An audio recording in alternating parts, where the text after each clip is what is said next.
to withstand an attack from NATO. Today it has been transformed into a space dedicated to the victims of those who originally constructed it. The bunker is eerily reminiscent of a modest, small-scale Yad Vashem. Inside the staircase, beneath photographs of the thousands of Albanians murdered by our North Korean-style regime in the middle of Europe, neon letters spell out Primo Levi's words.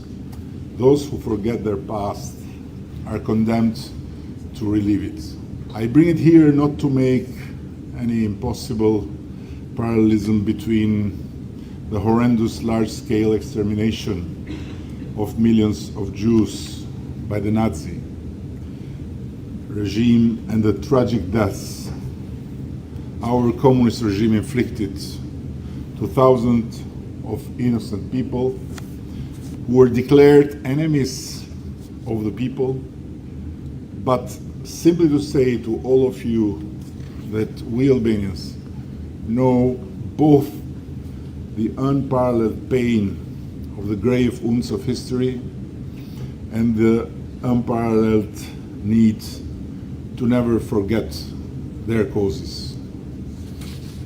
We are both small nations in size and numbers, but immense in spirit. By the way, I was very happy to know the Jewish population in Israel has reached 10 million, because I believe that every newborn Jew is a bless, not only for Israel, but for the world, whose debt towards Jews can never become a clean sheet. But going back to the immensity of our nation's spirit, I must quote here my late great friend Shimon Peres, who once said the spirit cannot be burned in the ovens. Yes, it always prevails. And let me tell you my firm belief that both our spirits may be tested in small or big ways, time and again, by the controversies of our actual and future history. But at the end, they will always prevail, and our small nations will come out stronger after every test. There is a profound history that binds our people together. Certainly the most well-known chapter is the Holocaust, when Albania became the only European country not to hand over a single Jew, and the only one where the post-war Jewish population grew 20 folds in size. While fleeing out from other countries to escape death, Jews were flying into Albania to protect their lives under the steel-strong promise of our Bessa, the sacred word of honor that is given to another person or family and which is protected by the giver with his life itself. But our shared legacy extends over centuries, and throughout those centuries, the size of our land has never limited nor the vastness of our dreams and neither the length of our opened arms towards the Jews. Dear friends, in writing this speech, which I felt both as a special privilege and as a big burden of responsibility, I've tried to be loyal to a Jewish tradition, to begin with the downside and then to conclude on an upbeat note of hope and confidence. But before I address the complex questions you have bestowed, let me take a moment to appreciate the sukkah you have built around me tonight. It feels incredibly special to receive this tribute, and I'm not sure at all I can take it as me, myself, but I'm 100% sure that I can take it as a tribute to the Albanian people and Albania, which was good at the Jews since the beginning of times. The Talmud says what comes from the heart goes to the heart. That's the warmth and kinship I feel so deeply today into this beautiful little representation of the great Jewish community. Toda Rabba to all of you. Faleminderit. I bow myself in gratitude. I know, of course, that unspoken protocols require a leader when receiving a gift or a tribute to downplay it and dedicate the honor to its people. But trust me, it is not that at all when I say that without the Albanian people, our gold heritage, and our religious hospitality, none of this would have been possible.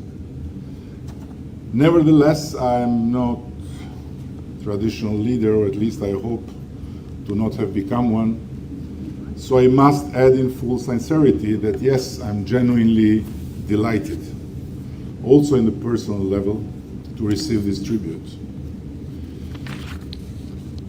As a true believer in the idea that being a leader should not be an impediment to speak your mind, I believe that Elie Wiesel was right when he said there are no coincidences in the history of the Jewish people. My presence here and the long-age relationship between our countries are certainly not coincidences. Now, to say it all modestly, modesty is not my main strength, but I promise that this is all you will hear about me tonight. From here on, let me speak about us, hoping that, as Lord Rabbi Jonathan Sachs put it, when we move from the politics of me to the politics of us, we discover those life-transforming, counterintuitive truths. The truths that a nation is strong when it cares for the weak, that it becomes rich when it cares for the poor, and that it becomes invulnerable when it cares about the vulnerable are absolutely fundamental. But I would like to uncover here as well the power of a nation when it cares about its friendships. Besides the tribute, what makes me proud tonight is that the warmth of friendship I feel here among you is fantastic and undoubtedly reciprocated. It was certainly the case last week when President Isaac Herzog became the first Israeli president in history to visit Albania and get a taste of our hospitality.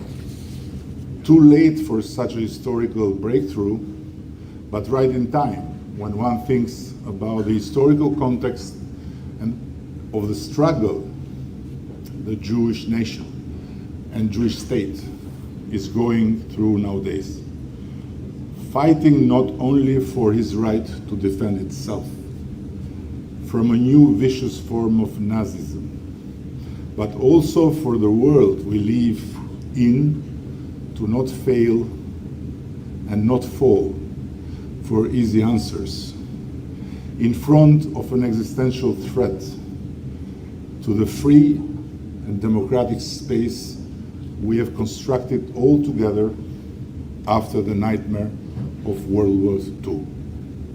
I like to underline a detail that will make the second half of my speech much easier. Among other, Mr. Herzog laid a wreath at the Holocaust Memorial in Tirana, together with our religious leaders. Yet the real news was not that they met. It was that no one in Albania even wrote about this meeting. In a country where the heads of the Sunni Muslim majority, Bektashi, a Sufi Shia moderate order, Christian Orthodox and Catholic communities regularly meet and celebrate each other religious festivities, the President of Israel is simply as normal as not newsworthy. This unity among our religious leaders and religious communities is not a publicity stunt. It is embedded in our DNA. It reflects a religious understanding and well-being that is so special in this turbulent and confused world, a blessing we cherish. Albania has always been like this, and explains also why we have been so able to enact policies of peace, dialogue, and tolerance towards our neighbors, and also the minorities within our territory, who never ever suffered any type of ethnic or religious discrimination. Albania was the first country in Europe in 1932, when anti-Semitism was on the rise, that recognized the right of the Jewish community to legalize Shabbat in the law. During the Holocaust, when Nazi leader Hermann Nochbayer summoned the religious and political leaders in Berlin in 1943 to demand a list of Jews and the excess on the gold in the Bank of Rome, our representatives replied, "You can have the gold, but not the Jews." And several sessions of negotiations did not change their mind. The gold is yours to take, the Jews are ours to protect. And these are all written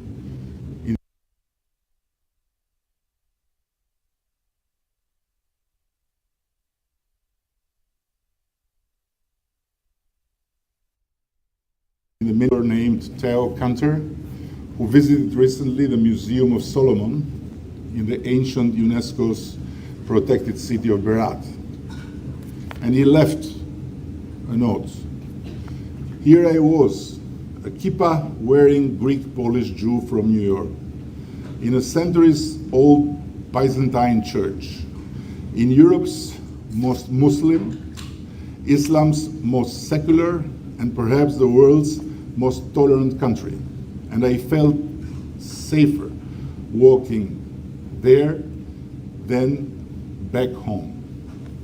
A post-communist rebirth with a Jewish twist.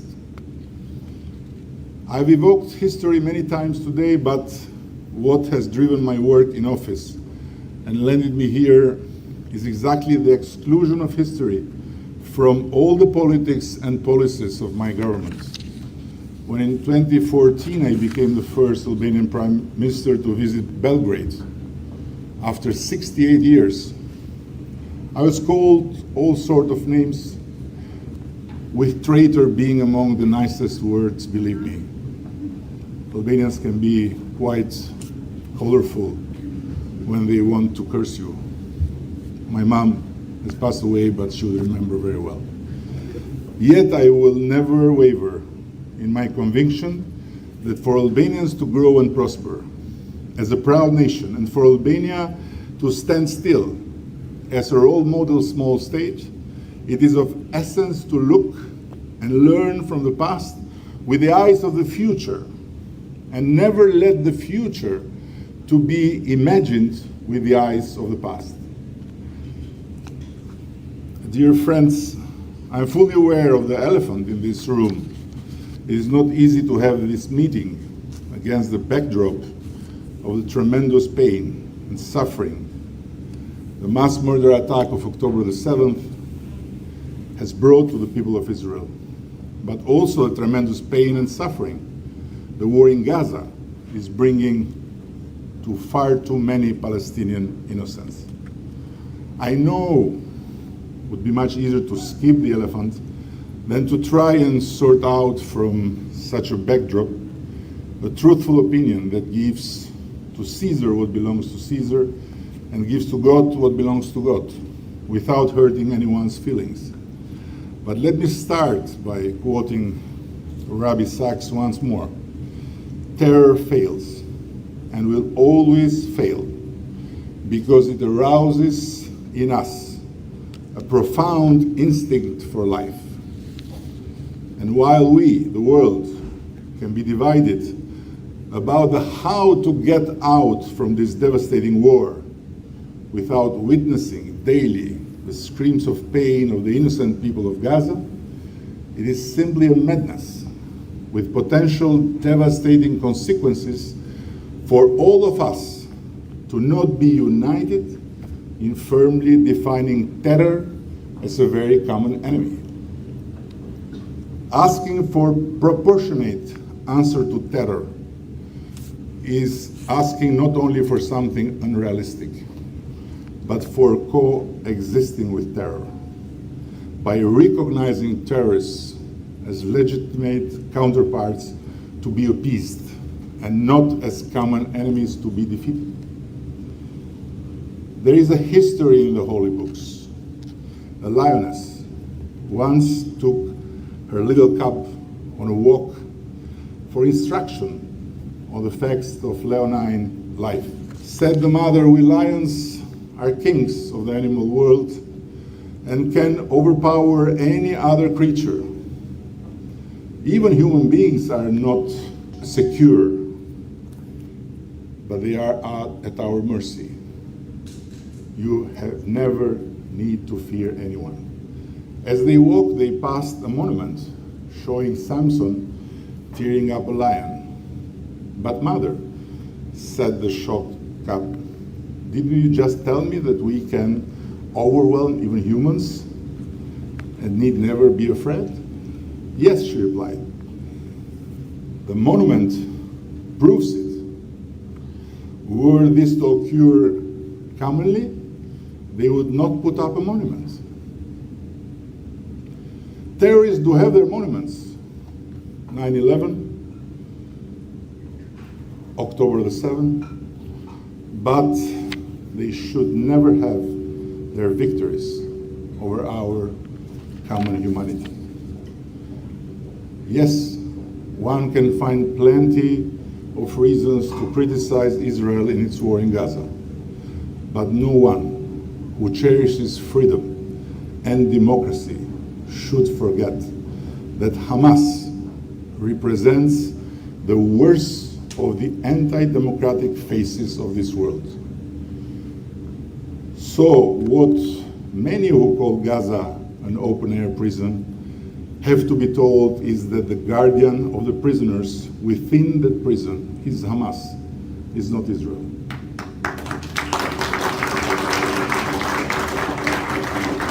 Having Hamas been elected power, which instead of seeking the destruction of Israel with the support of Iran, would seek the freedom and prosperity of its people through a democratic rule, I would be the first to say that Israel is wrong and should be stopped and treated like an aggressor against a peace-seeking neighbor. But although I suffer like every human being witnessing what is happening in Gaza, I am unable to give my benefit of doubt to Hamas, which is the daily torturer of its people since so many years in power, and in which fight I frankly don't find anything more noble than in the fight of ISIS or of Nazis against the humanity.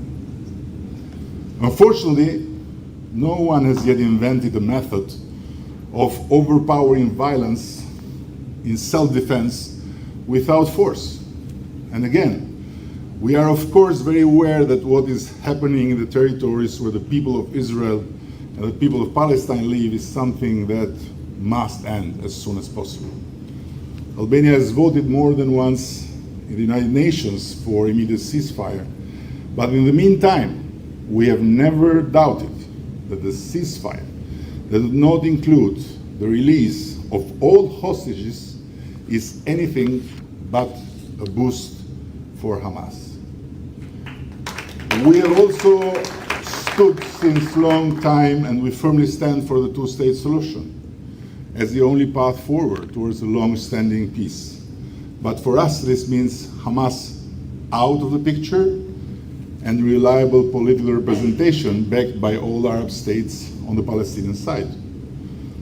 On the other hand, I'm quite aware that all what we can say is still much easier said than done, because by no doubt, to fight and win against terror in the front line is much more difficult and complicated than to lecture the fighters from far away, while the innocent hostages in the hands of butchers are not your own people, but the people of a country which was taught by history in the hardest way that when the life of a single person is taken away by the enemy just because of his, her nationality, the life of the whole nation is in peril. In this common struggle against terror, against anti-Semitism, radicalism, and all the evils of the world we live on, Albania stands firmly by the side of all of them that are not ready to forget the grave lessons of history and either to relive a past that costed to the humanity the most horrendous pains. Our grandfathers taught us the value of standing with the Jews by putting their lives in line to protect them from the butchers of World War II. And they also taught the world that there was only honor in being Muslims and sheltering the Jews in their homes, in being Christians and doing the very same, in being just humans when other humans in danger need your help, and whatever it takes. In the same spirit, we gave shelter to several thousand of Iranian refugees whose life was in daily danger in the Camp Liberty in Iraq, where they were raided and killed by Tehran assassins. Bigger and stronger European countries didn't want to help them. And we paid a dear price for being their hosts, because the Tehran totalitarian regime engaged in a large-scale cyber attack on Albania, which aimed to wipe out all our digital infrastructure of public services. But we didn't waver and will not waver in our commitment to shelter those people in our country for as long as it takes. And our hospitality was and is not at all related to any political stance against Iran, but only to a humanitarian belief engraved in our spirit as nation. We were forced to respond to the Iranian regime ruthless attack by severing our diplomatic relations and kicking their embassy personnel out of the country. But I repeat, the Iranians in Albania are in our Bessa, as the Jews were during World War II. And Tehran has to put its mind in rest, because by no chance will not deliver any of them to the hands of the regime, but either encourage our guests to engage in any type of political action using Albania like a platform. Lately, we're to open the doors to another group of people, several thousands of Afghans whose life was in immediate danger right after the fall of Kabul. It was truly an embarrassing moment to see how the biggest and the richest among the NATO European members shied away from the most naturally human obligation to rescue them after we left.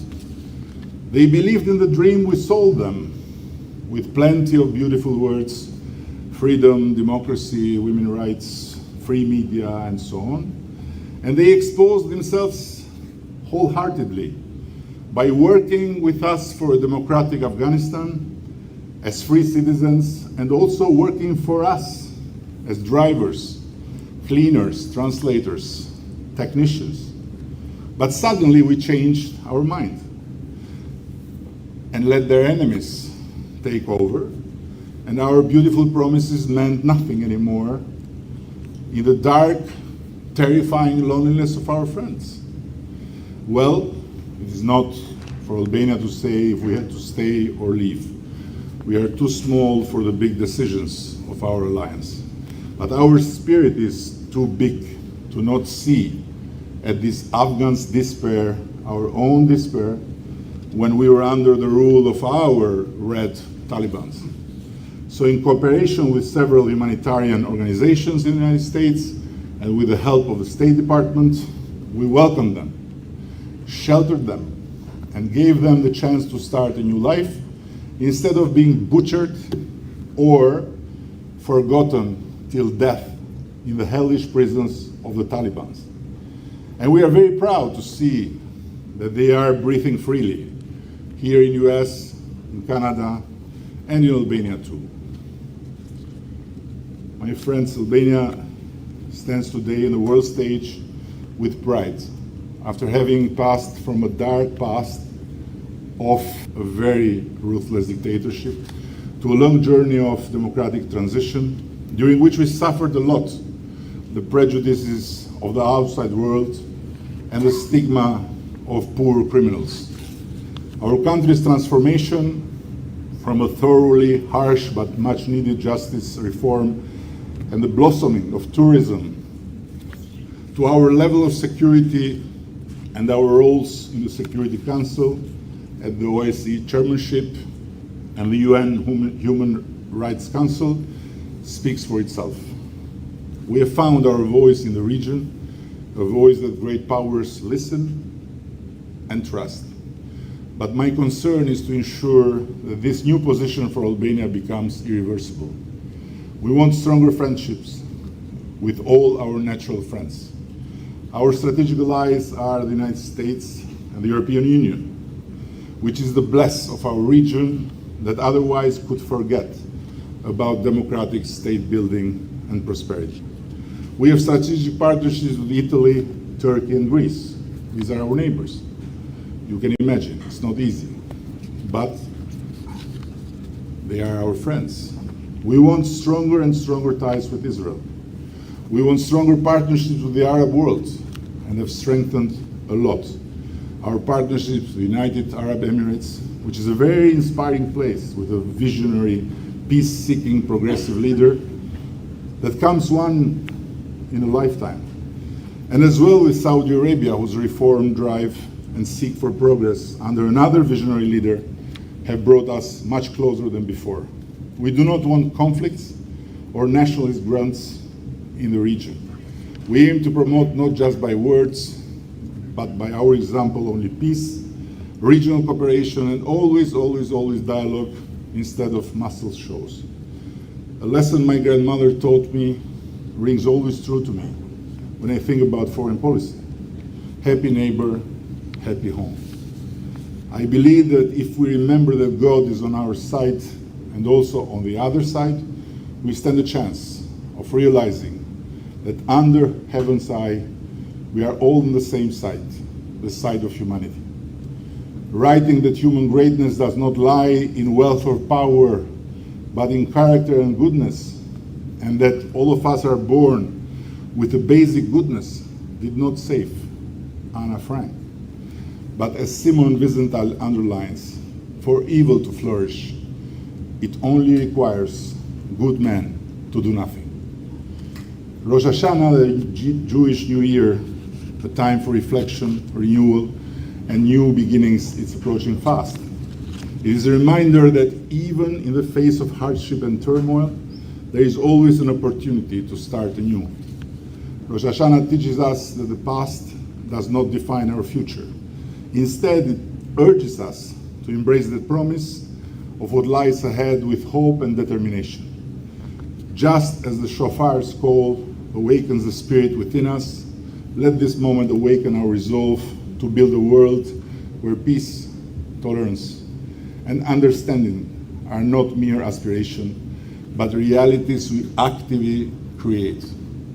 And part of it is standing always firm against anti-Semitism, Islamophobia, and all forms that evil uses to confuse the world.